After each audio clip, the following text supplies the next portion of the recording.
I'm back. I lied. I didn't just go right from that video into this one. I had a tuna sandwich in the meantime. Well, good thing you can't smell that. All right. That was disgusting. I'm sorry. So where were we? Talking about these tips for improvement, concentrating right now on the composition, but also in this video looking at the recording and the performance as well. And those are the areas that you would examine to help to develop an artist and help to develop a particular recording to try to maximize your chances for success.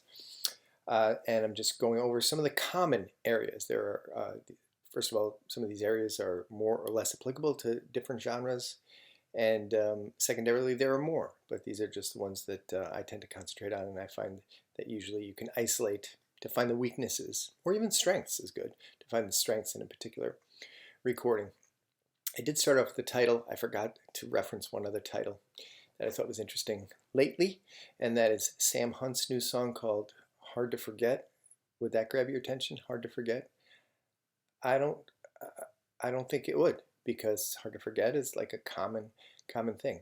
But the actual song and the lyrics in the song, the theme is playing hard to forget as opposed to playing hard to get, playing hard to forget, which is kind of a clever little take on that and something that might intrigue me. Playing hard to forget, if I saw that on a list of songs I might want to listen to, much more than hard to forget. So I'm a little befuddled as to why they wouldn't choose the title Playing Hard to Forget versus just Hard to Forget.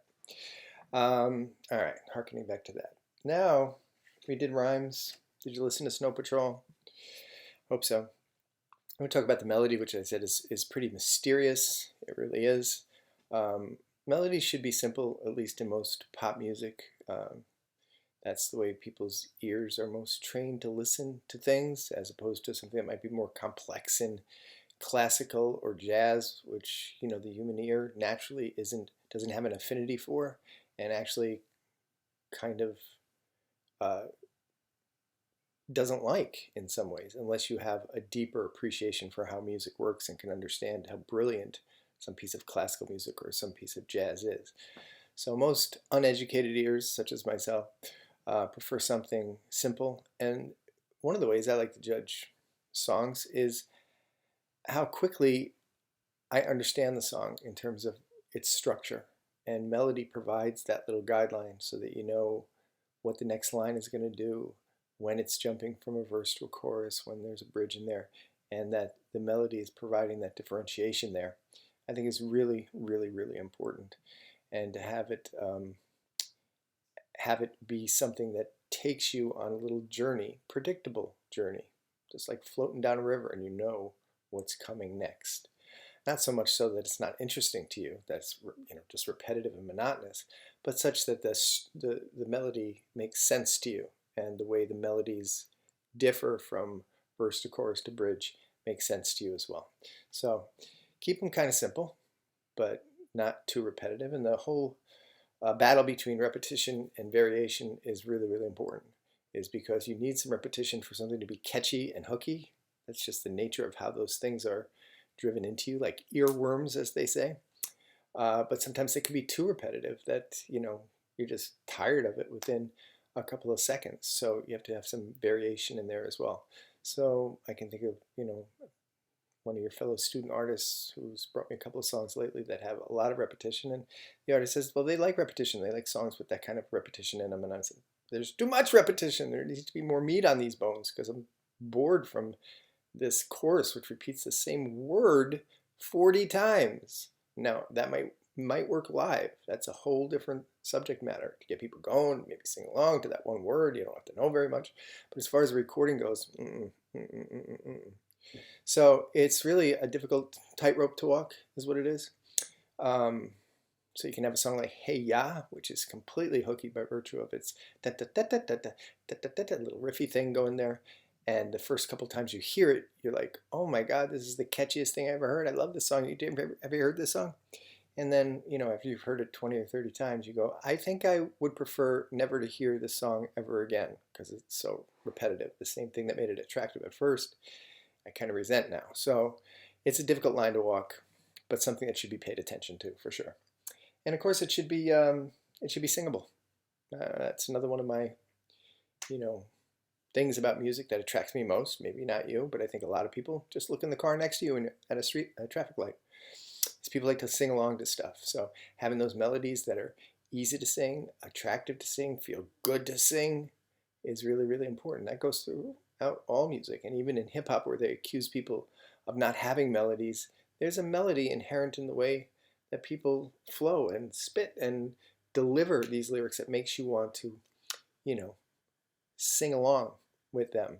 And that's, I think, one of the most attractive qualities of hip hop music, and all the top 50 that you see in there, and some of the most successful artists, is that you want to sing along with Drake and Post Malone. You just do. There's something about the way that they sing that stuff, and I'm going to call it singing, and something about the melody that's delivered within that you can replicate easily, because they're not dealing with some operatic vocal range for sure. That is very satisfying. So try to keep that in mind for really all genres of music. All right, the structure of a song, really, really important too. And one of the key mistakes I think that younger artists have is that they think they're going to reinvent something. That, I'm not influenced by all this music that has come before me. I'm inventing a new art form, and I'm not constrained by particular structures. Well, the fact of the matter is that most songs adopt a specific kind of structure. ASCAP, again, in one of their songwriting studies, said that there are really only 6 song structures that explain 99% of hit songs out there. And it's verse, chorus, something. It's verse, chorus, bridge, verse, chorus. It's verse, pre-chorus, chorus. There's only like 6 or 7 of them. And if you deviate from them, you do so at your own peril. It's because people are used to listening to songs like that. Now, sometimes a song is attractive because they've broken those rules. I admit that. Some genres are built upon violating rules.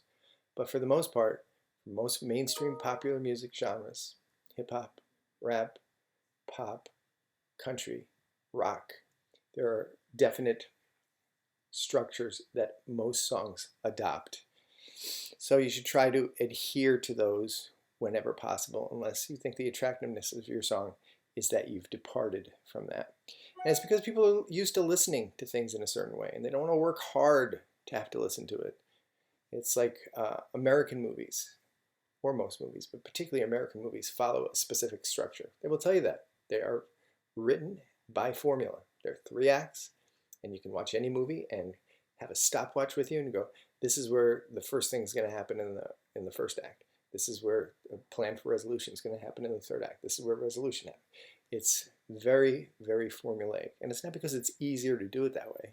It's because that form was adopted early on, and people are comfortable with it. People are comfortable with watching that kind of narrative. And that if you took them to a movie that didn't have that kind of narrative, like a French movie, they don't care about that structure, people will sit there and go, what the hell's going on in this movie?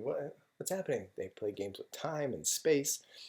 Fellini, Bergman, all those directors played with those things, and the international audience is more accustomed to watching films like that, so that's okay. But if you put an American in there, they're going to have a bit of trouble dealing with it. So try to stay true or close to the formulas and structures that tend to work in popular music.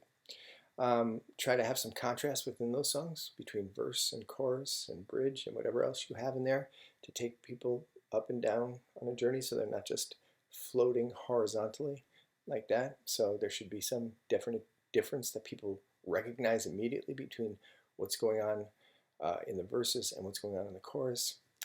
Adding or deleting a bridge, whether one is necessary or not from a musical standpoint, to kind of take a turn and relieve the ear of whatever's happening.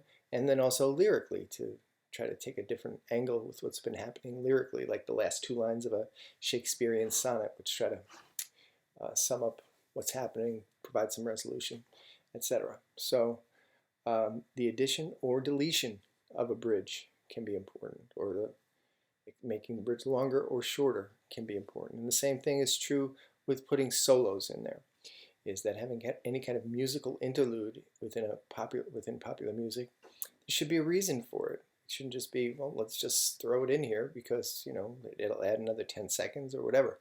Have those musical interludes within commercial music be meaningful, that you're doing something different musically, perhaps, that you're doing a solo that shows off the prowess of the instrumentalist, that takes the melody in a different direction.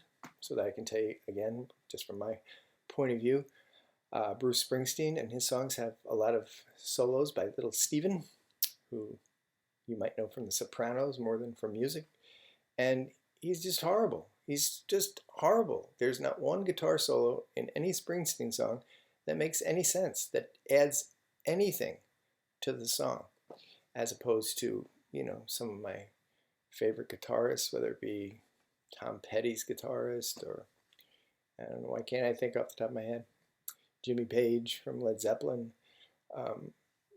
There's a reason that those solos are in there, that they either show how great a guitarist this person is, Van Halen, or that they add something meaningful to the song, melodically, musically, etc. All right, tempo and rhythm, really, really important. I told you I'm a lyric guy. A lot of people are music people. They like the music more. A lot of people like music more, they're melody people. A lot of people who like the music more are beat driven. And we know that, the beat is maybe the most important part of most modern music, and certainly is important to what we have going on in hip hop today. The beat is really, really important. So what that beat, we'll talk about the sounds of the beat in a minute, but just the tempo of the song is very, very, very important. You can change the whole nature of a song by altering the tempo, by making it faster or making it slower. Obviously, it can accentuate the song, it can give more meaning to what's going on lyrically, it can drive people to want to move, it can affect people emotionally. So playing around with tempo has been a secret to success to a lot of really popular songs that started out with one tempo, and as they played with it in the studio, ended up with a different tempo that explained the ultimate magic of the song. So think about that. The arrangement of the song. So, one of the reasons for perhaps the Beatles' success is that they had a classically trained composer as their producer, and so he was able to figure out the instrumentation of a song, adding, subtracting various types of instruments. They had oboes and French horns and all manner of things in many of their songs. And so figuring out what instruments you're going to put in there and what particular musical lines or harmonies or whatever they're going to be playing to accentuate the song. Really, really, really important. And we'll talk about that from a sonic perspective in a second also. And then make sure that it all works together. All these elements that you're kind of concentrating on, whether it's the beat, the melody, the lyrics, that they all kind of accentuate each other, complement each other. I think they call it prosody or something like that. Although sometimes it can be the opposite. There are some great songs that are very sad but have an upbeat kind of music to them, that the juxtaposition of those two things becomes a very effective tool. But generally speaking, all those things should come together to reinforce what you're trying to do with the music. All right, that is the composition, which, as you know from my many millions of times talking about stuff, I think the song is the most important thing. I'm a song guy. Although, how it's recorded can certainly make a song great. And certainly the nature of recording or creating sound today is more important to most people, other than me, is what does that record sound like? Not what is the song about? What is the song about melodically or lyrically? It's about how does this thing sound? That's really, really important these days. So I should also do a little caveat in here saying that I have no idea how recording works. I think it's kind of magic. Somebody's playing some kind of musical instruments, and next thing you know, you can play it on your phone. How the hell does that work?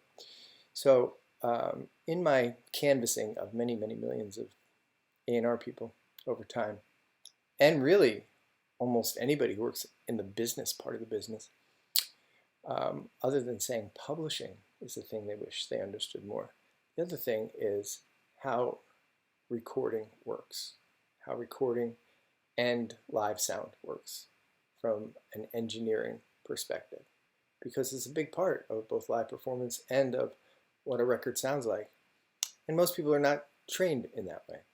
But if you have some of that understanding and ability, it helps you in the development process. And if you don't have that, which I think something we mentioned about A&R-Development and several other of the A&R people that you guys did your reports on, is that if you don't have a particular strength and don't have the time or the wherewithal to get good at it, you associate with people that have those skills. So it's not an accident that Amit Erdogan, one of the greatest A&R people of all time, had at his right hand, at his side, had Tom Dowd, who was one of the greatest engineers in the history of recorded music.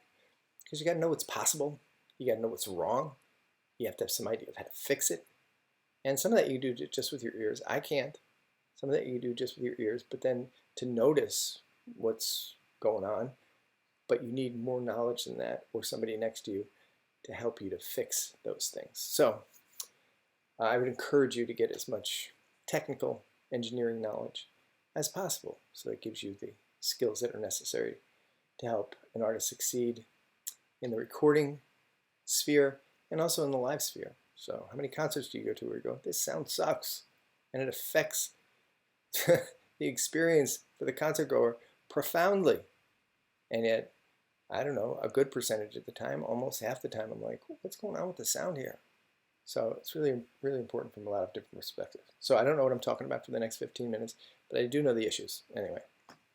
And that is, in looking at the recording, you're looking at the sound. What is the sound of it? And as I said, that's the most important thing in perhaps in popular music today. And the aspects of the sound are the microphones, as to how to capture that sound of what you should be using. The drum sound, many people will tell you, in popular music, is the most important recorded part of a performance. Is that for most genres of music, the drum drives the song. And that would be both in the performance, who's doing it, what they're doing, but also, really importantly, how it's recorded. It becomes the backbone of the song. And so this is obviously true in rock music. The heart of rock and roll is the beat, and that's what Huey Lewis said. Disco, all about the beat, getting people to dance. In everything, country music, in hip hop, in originally rap, with a combination of the drums and the bass, and nowadays in hip hop with the 808 machine, and how some people consider that to be the most revolutionary invention in all of popular music, given where we are today. So that drum sound, microphones you're using, vocals, of course, just for regular old singers, that's important, and the great singers have their favorite kinds of microphones that help to accentuate strengths vocally and help to hide weaknesses in the vocals. But certainly today, when there are various effects used in vocals, like auto-tune or that artificial singing that goes on, that helps to make those vocals attractive. And don't think that somebody like Drake or Post Malone, one of the reasons why they are so popular is those vocals that they deliver, and they are very heavily treated and affected. So it's a really, really important thing to get a sound, particular kind of sound. And the considerations for microphones, God knows I don't know what they are. It's the types of microphones you use, where you're putting them, how many you're using for drums, etc., and any kind of ambient noise present or absent from that recording process. Obviously today, other sounds are really important in that, a lot of sounds are created in the studio, these tracks, and it's the tracks for particular songs that are backing up some of these vocals that are the most attractive parts of these songs. And they're not really compositional, although they certainly have a compositional element. They have a melody or rhythm to them, that's what they are. But it's really about the sound of it, When I was in Los Angeles last summer and talking to an A&R guy for Warner Chappell, Wallace Joseph, he was telling me why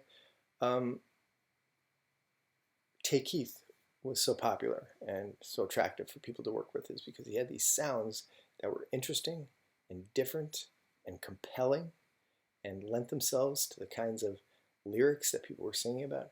So all those things are really important. The incorporation of tracks of critical importance. And so be listening when you listen to the new Drake song, or the new Travis Scott song, or the new Lil Baby, or whoever it is, and listen to what's going on behind there.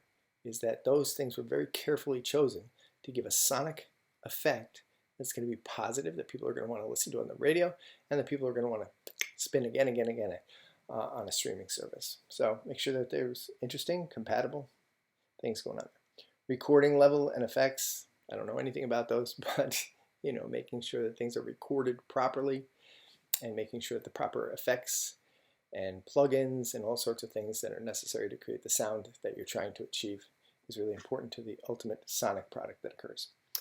I talked about arrangement in the last 5 minutes ago.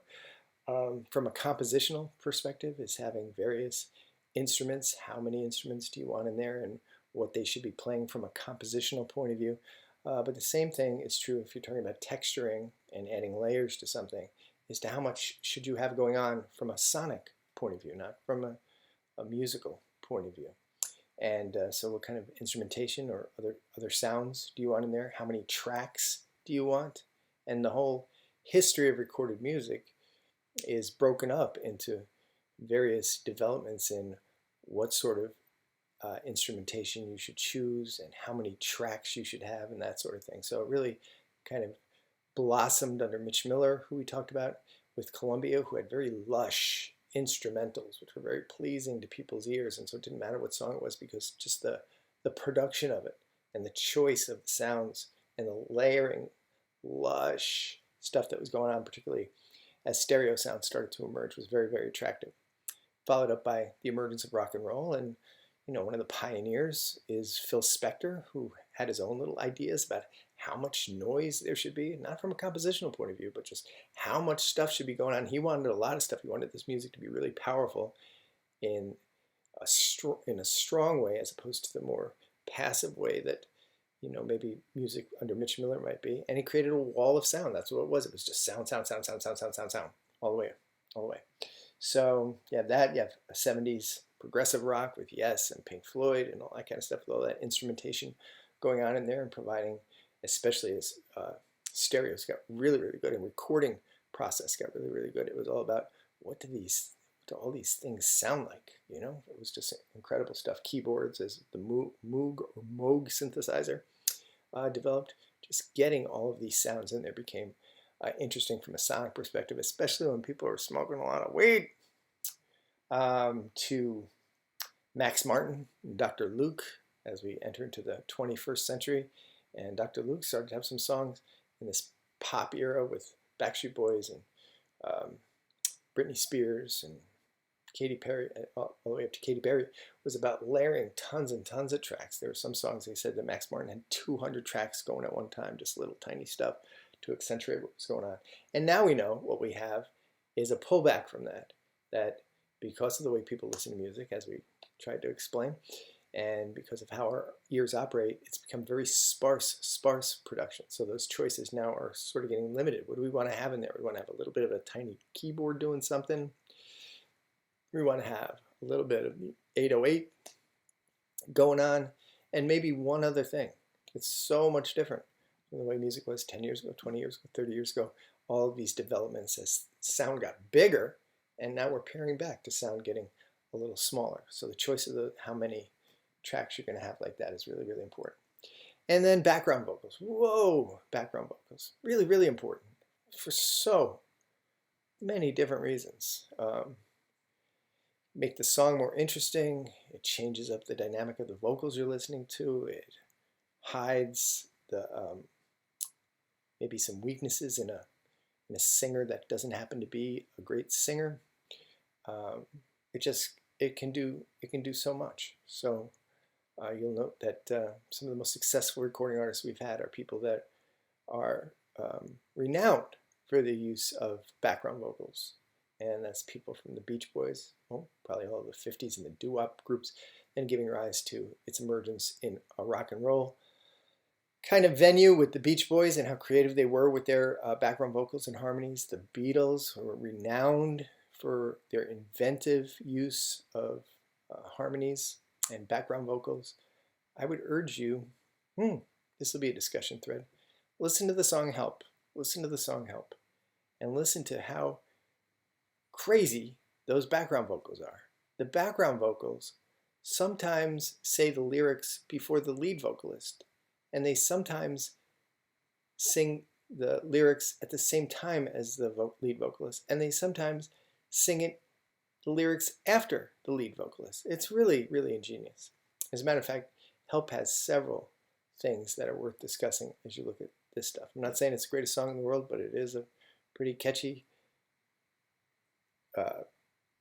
original, successful song, and bears taking a listen to. So we'll try to see, I don't want to give away too much, what qualities are good about that.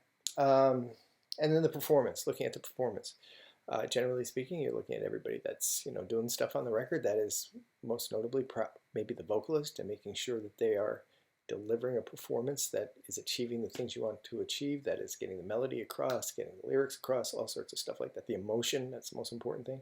Make sure that they're on pitch. I guess you can do that electronically now, but the better somebody sounds naturally singing something, the more impressive they are at doing something. Making sure that the flow is good, making sure that there's some personality to those vocals. One of the things that defines successful artists is that the voice is immediately identifiable on the radio, or if you're streaming. Oh, look, a song came on. I know who that is. I know that's the Beatles. I know that's Drake. I know that's Post Malone. I know that's Travis Scott. Is that there's a unique individuality to them, and the way that they deliver stuff, and the way that they sing, and the way that they get their point across. And it's very, very important. A lot of times when I hear, especially in the area of hip-hop artists who want to be something, are they drawing me in with their voice? Is there a personality there? Or do they just sound like Eminem? Do they just sound like a Drake derivative? Or is this some new voice? This is Kendrick Lamar. You know when Kendrick Lamar comes on, don't you? That's really as much as his music and his lyrics, and they're really good. But if they're not being delivered with the attitude and flow that Kendrick Lamar has, it wouldn't be the same. And you need to, if you're a hip-hop artist, you need to find that voice. You need to find that voice that's recognizable, individual, evokes the attitude, the emotion that you want to evoke in the listener, etc. Really, really important. Same thing is true with the instruments. Make sure that they're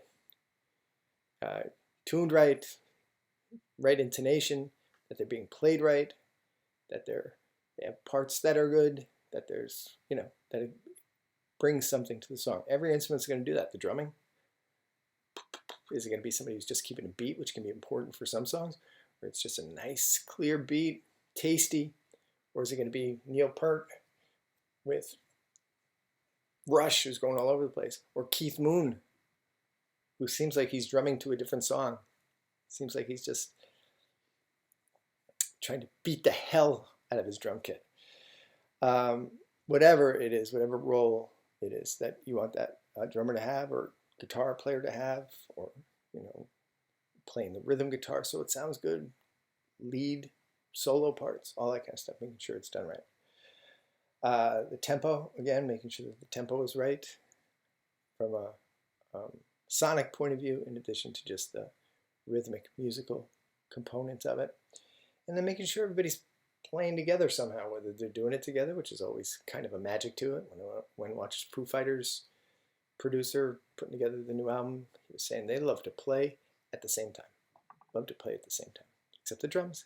And you should see the drum setup. Just get the drums sound right. They built this tent in the recording studio. That's how important the drums were for Foo Fighters. And making sure it just all sounds really cohesive.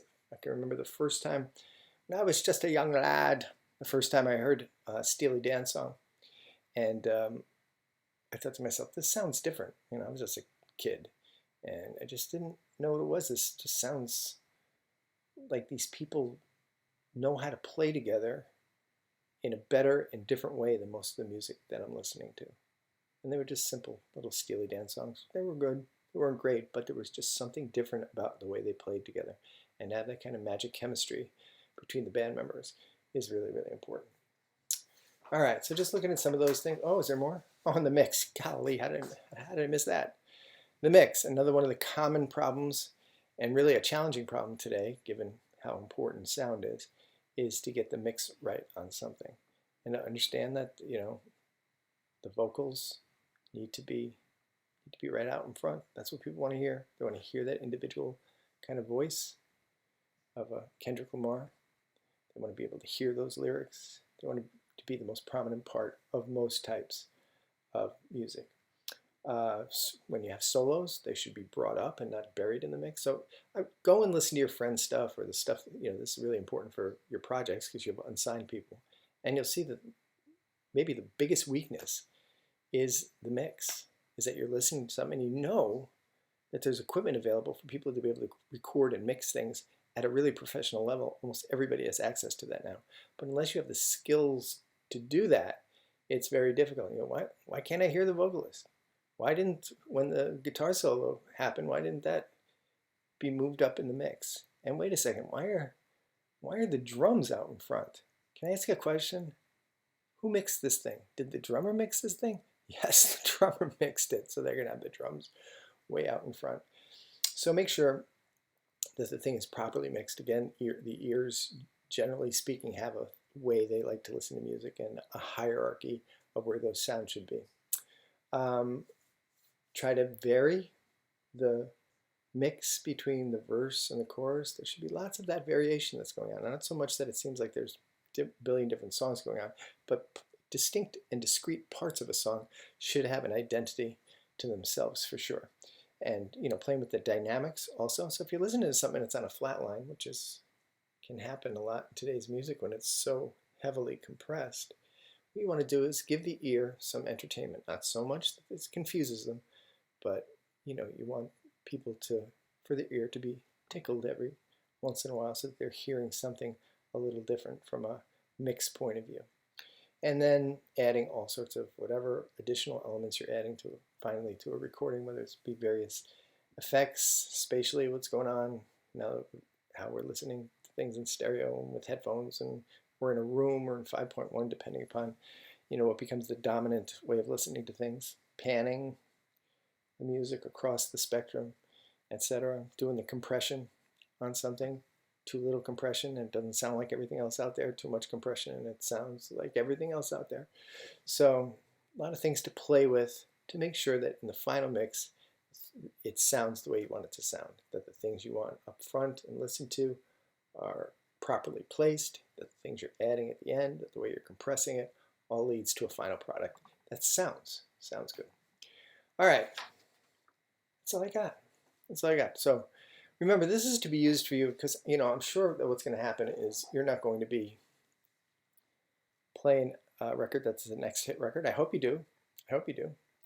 But you're going to have an artist who maybe needs to be developed a little bit, that that they're really good. They put on this killer live performance, and they have some songs that are kind of good, but they could be better. Here's one of them, and what you're attempting to do is say, for this one song I'm drawing your attention to, I know it's not great, but it shows some potential in terms of what they can do melodically. I would advise them here that they should add a bridge, that they should have put background vocals in here, that these lyrics are too repetitive, that blah, blah, blah, blah, blah, blah. Make comments like that. Or, I know you're going to listen to this, and I'm telling you this artist is great. I know the recording sucks. The drummer mixed this thing so the drums are way out in front. I know here's a hip-hop guy, and he's got great lyrics. These tracks blow. I'm going to help him to put better tracks behind him so that it accentuates and makes his lyrical delivery more impressive. So this is your opportunity to say, hey, I know this artist is not great. That's why they're not signed to a label yet. But they have greatness in them. I know what the difference is between where they are now and where they can go. I know what their weaknesses are. I know how to work with them to get from point A to point B. That's the purpose of what I'm trying to equip you with here. So there you go. This went much longer than I thought. 2 35-minute videos when I thought it would be one. But glad I had your attention. I will send this out immediately and give you instructions as to what else is going on. Thanks.